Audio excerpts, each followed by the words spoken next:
Bonjour à toutes, bonjour à tous, c'est Dark Vigilant et donc bienvenue pour cette première vidéo donc pour la semaine spéciale Batman. Donc vous savez pour les 75 ans de Batman, je vais faire 5 petites vidéos sur l'origine, enfin sur le thème de Batman. Donc la première c'est celle-ci et celle-ci c'est un gros point sur l'univers du personnage. Alors Batman, héros majeur de l'univers DC Comics créé par Bob Kane et Bill Finger, il est apparu pour la première fois en mai 1939 dans Detective Comics numéro 27.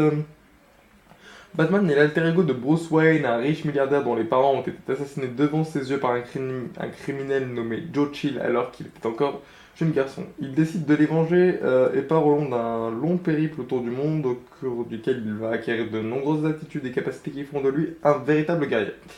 Puis il revient à Gotham City, ville fictive américaine, pour combattre les crimes sur les traits du justicier Batman. Bruce Wayne choisit la chauve-souris, créature noire et terrifiante de la nuit, comme un symbole pour effrayer et semer la peur au cœur des criminels, parce qu'il considère, excusez-moi, que les criminels sont des êtres superstitieux et lâches par nature et il en a peur lui-même. Il veut transmettre sa peur à ses ennemis. Il utilise d'ailleurs beaucoup d'artifices théâtral pour mettre en valeur le côté impressionnant du personnage. Son costume est alors constitué d'un masque avec deux petites oreilles évoquant la tête d'une chauve-souris, d'une longue cape en forme d'aile et d'un symbole de chauve-souris sur la poitrine. D'une ceinture qui renferme de multiples gadgets, à noter que dans les différentes versions du personnage, le symbole de la chauve-souris sur la poitrine est entouré d'un rond jaune, le but étant d'attirer l'œil sur cette zone qui était la plus protégée du costume. Cela pouvait lui éviter d'être touché ailleurs et donc blessé. Ainsi naquit la double identité du héros, milliardaire philanthrope le jour à la tête d'un empire dont il a hérité de son père, et justicier la nuit, détective combattant les pires criminels de Gotham City. Grosse différence de personnalité entre les deux facettes permet au jeune Bruce Wayne de mieux protéger son secret, ce qui reste sa plus grande priorité. Selon les dernières indications données dans le comics, Batman pourrait faire un peu plus de 100 kilos. Batman est l'un des personnages les plus iconiques du monde du comics au sens large, puisque depuis 1940, le personnage traversait toutes les époques, les auteurs et aussi différents modes. Ainsi, de 1940 à 1950, c'était un justicier solitaire, sombre et torturé. Durant les décennies de 50 à 60, l'accent est mis sur le côté un peu kitsch et fantasmagorique du personnage, tandis qu'enfin, dans les années 70, le personnage est revenu à la version de ses origines, un justicier sombre, torturé, hanté par la mort de ses parents, à la limite psychotique.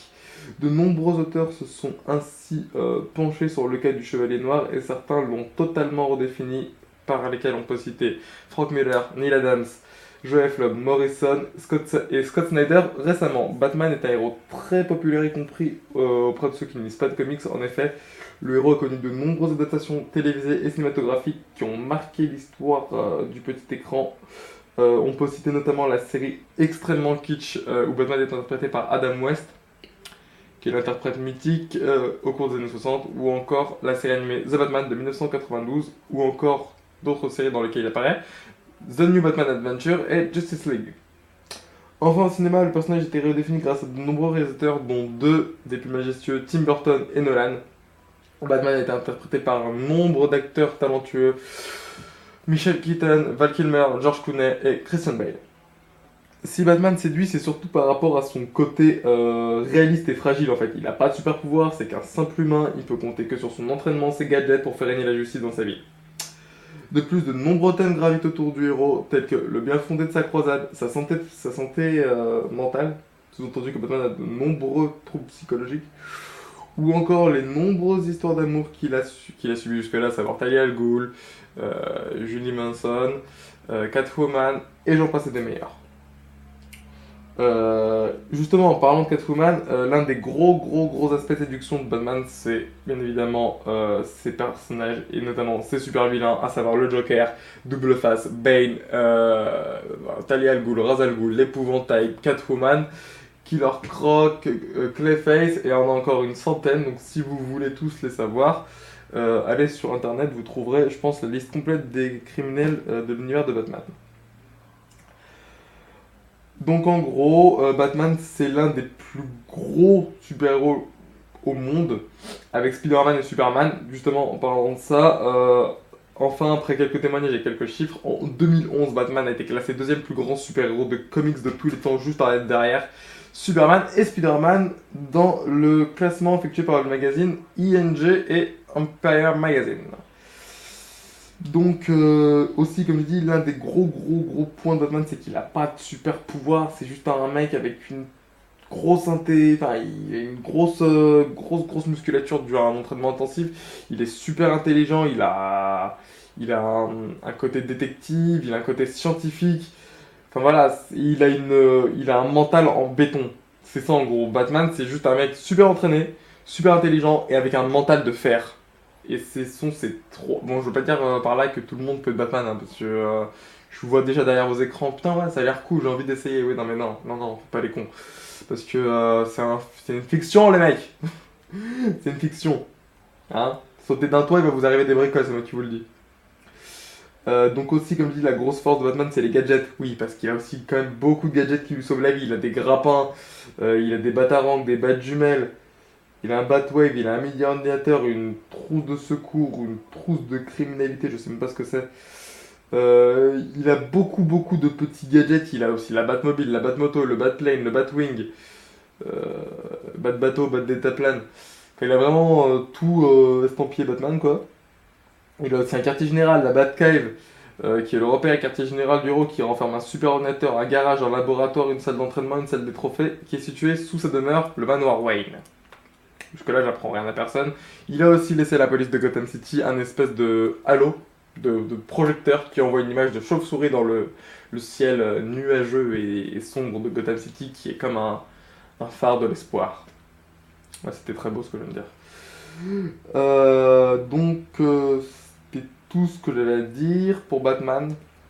Donc il faut savoir que l'âge de Batman se découpe en plusieurs chapitres. On a l'âge d'or des comics de 1939 à 1956. On a ensuite l'âge d'argent des comics de 1956 à 1975. Et on a le Batman moderne à partir de 1985. Et c'est plus cette partie-là qui va nous intéresser parce que c'est à partir de ce moment-là, donc après Infinite Crisis on Earth, que change radicalement l'univers d'ici. Il n'y a plus de terre parallèle, il y a un seul Batman. Par exemple, il n'est plus membre fondateur de la Justice League of America. La police de Gotham devient beaucoup plus corrompue. L'histoire de Jason Todd est changée.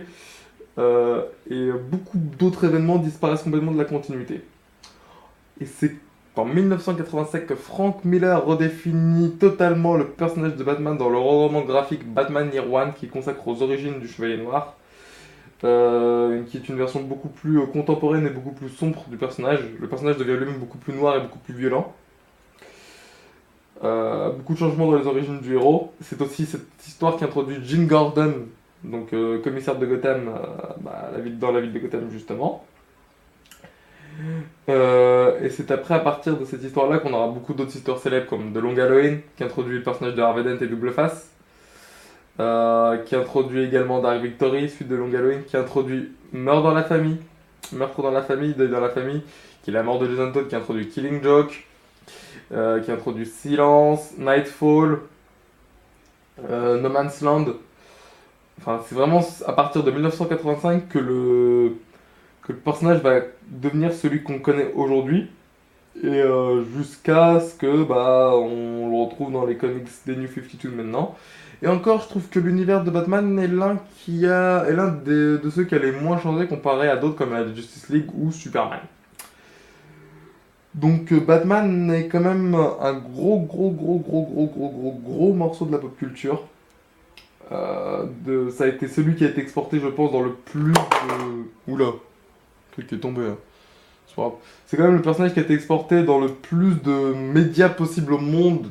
Il a été exporté dans 7 films au cinéma, dans une dizaine de séries télé, une vingtaine de jeux vidéo.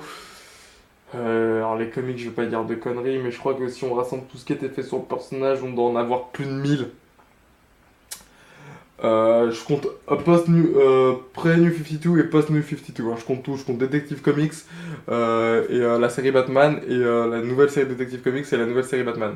Sans compter les autres séries qui en plus, à savoir alors il y a quoi d'autre? Il y a Batman Dark Knight, il y a il y en a tellement, je les ai plus toutes en tête, mais je sais qu'il y a beaucoup de séries sur l'univers de Batman et sur ses alliés, à savoir Teen Titan, Nightwing, Red Hood and Outlaw, enfin c'est vraiment il y a vraiment une pléthorique de séries quoi. Batman et Robin, Batgirl, Detective Comics, enfin, il y a vraiment beaucoup de séries. Et l'histoire de Batman est sans doute la plus connue au monde.